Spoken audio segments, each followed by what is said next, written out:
Hello friends, મારી ચેનલમાં તમારા બધાનું સ્વાગત છે। આજે આપણે બનાવીશું એકદમ ટ્રેડિશનલ સ્ટાઇલ રાજસ્થાની દાલ બાટી।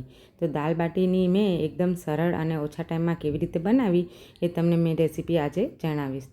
તો દાલ બાટી બનાવવા માટે આપણે 30 મિનિટ પહેલાં બધી દાળ છે એ પલાળી દેવાની।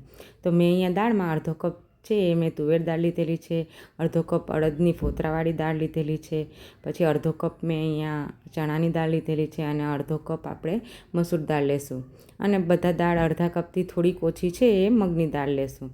હવે આ બધી દાળને છે સારી રીતે આપણે ધોઈ અને પલાળી દઈશું 30 મિનિટ માટે। તો 30 મિનિટ પછી પલળી જાય એટલે આપણે એને જોશું, ચેક કરી લેશું કે બરાબર પલળી ગઈ છે કે નહીં, અને પછી આપણે એને કુકરમાં ટ્રાન્સફર કરી દઈશું। હવે કુકરમાં ટ્રાન્સફર કરી અને આપણે એમાં જ્યાં સુધી દાળ ડૂબી જાય ત્યાં સુધી આપણે પાણી એડ કરીશું અને દાળને બાફવા માટે અંદર 1 ચમચી હળદર પાવડર અને 1 ચમચી મીઠું એડ કરી દઈશું અને કુકરને બંધ કરી અને 3 થી 4 વિસલ છે એ વગાડી લેશું। 3 થી 4 વિસલ વાગી જાય પછી આપણે દાળના તડકા માટે એક કડાઈમાં 2 કે 3 ચમચી ઘી એડ કરીશું। હવે ઘી ગરમ થઈ જાય પછી એમાં 1 ચમચી જીરું અને અડધી ચમચી હિંગ એડ કરી દઈશું।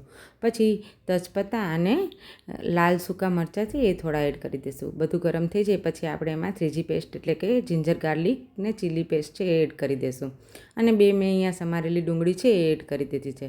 બધાને સારી રીતે સરખું સાતળી લેશું અને સતળાઈ જાય પછી આપણે એમાં 1 ચમચી હળદર પાવડર, 1 ચમચી ધાણા જીરું પાવડર, 1 ચમચી લાલ મરચું પાવડર એડ કરી અને બધા મસાલાને થોડીક વાર પાકવા દેશું।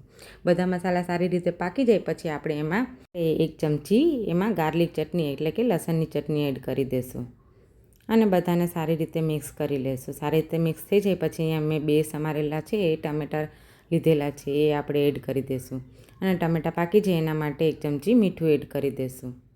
હવે મીઠું એડ કરી અને ટમેટાને સારી રીતે આપણે પાકવા દઈશું। સારી રીતે પાકી જાય પછી આપણે જે બાફેલી દાળ હતી એ આપણે એડ કરી દઈશું અને બધાને મિક્સ કરી અને દાળને થોડીક વાર સુધી ઉકળવા દેશું। જો દાલ બાટીની દાળ છે એ તમને વધારે છે એ ખાટી લાગતી હોય તો એમાં થોડુંક પાણી એડ કરી અને થોડીક કાચી કરી શકો છો અને ઉપરથી તડકા માટે આપણે ઘી કે ઓઇલ છે એ ગરમ કરી અને એમાં લાલ મરચું પાવડર એડ કરી અને તડકા આપી દઈશું અને સ્વાદ અનુસાર લીંબુ એડ કરીશું અને ઉપરથી ફ્રેશ ધાણા એડ કરી દઈશું। આપણે રાજસ્થાનની દાલ બાટી જેવી દાળ છે એ રેડી થઈ ગઈ છે। હવે બાટી બનાવવા માટે આપણે અહીંયા એક બાઉલમાં આપણે લોટ લેશું। મેં અહીંયા ઘઉંનો કરકરો લોટ લીધેલો છે, 2 કપ જેટલો ઘઉંનો કરકરો લોટ લેશું અને 2 કપથી ચોથા ભાગનો આપણે એમાં અડધો કપ છે એ રવા લેશું। રવા અથવા તો સૂજી કોઈ પણ ચાલે। હવે એડ કરી અને 1 ચમચી જીરું અને 1 ચમચી મીઠું એડ કરી દઈશું। થોડીક વરિયાળી, થોડીક અજમા અને આપણે ધાણા છે એ એડ કરી દઈશું, જેનાથી સ્વાદ છે બાટીનો એકદમ સરસ આવે। જો તમને ચૂરમા બી બનાવવા હોય તો આમાંથી લોટ છે થોડોક અલગ કાઢી લેવાનો અને એમાં ઘી અને ગોળ ગરમ કરી અને બધું ડ્રાયફ્રૂટ એડ કરી અને ચૂરમા બનાવી લેવાનું અને મોઈન માટે અહીંયા 2 ચમચી ઘી એડ કરીશું અને જેવો ભાખરીનો લોટ બાંધીએ એવો જ આપણે બાટીનો લોટ બાંધી લેશું। અહીંયા બાટી ફૂલે એના માટે મેં થોડુંક અમથું બેકિંગ સોડા એડ કર્યો છે। હવે બધું મિક્સ કરી અને એક સરસ લોટ બાંધી લેશું।